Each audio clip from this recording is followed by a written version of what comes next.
When you boil capitalism down to its core characteristics, it looks something like this.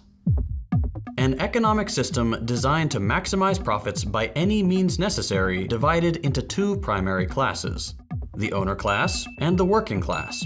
These two classes are inherently in contradiction with one another. The capitalist wants to extract the greatest possible profits from their workers, and the workers want to be paid as much as possible for their labor. These two goals cannot be reconciled, and so there will always be conflict.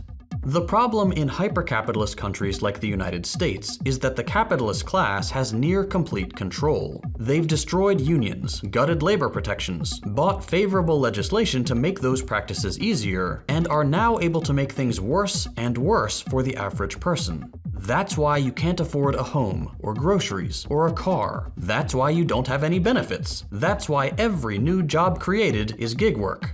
It's not because you're unlucky, or the country is just going through a rough spot, or the wrong person is in the Oval Office. This is how capitalism works. It will always be how it works, and it's why you will never be able to afford the American.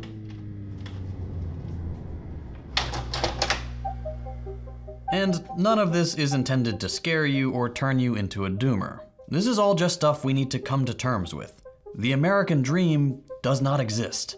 The only reason it existed before was because the US empire was at the peak of its imperialist power.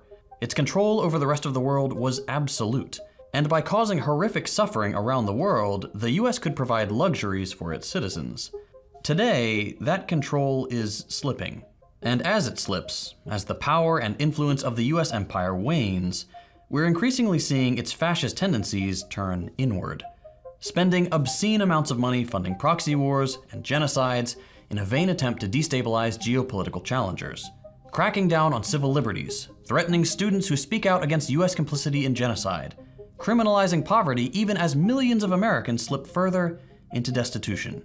Anything the empire can do to maintain its dominance for just a few more years, to pad the bank accounts of the ruling class just a little more, it will do, including crushing the rest of us under their jackboots. The American dream is dead. The US project is illegitimate. It is a rogue state lashing out as it implodes.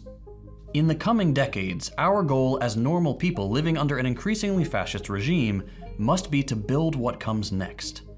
Look to the Black Panthers for inspiration. Community defense, education initiatives, food programs for the hungry.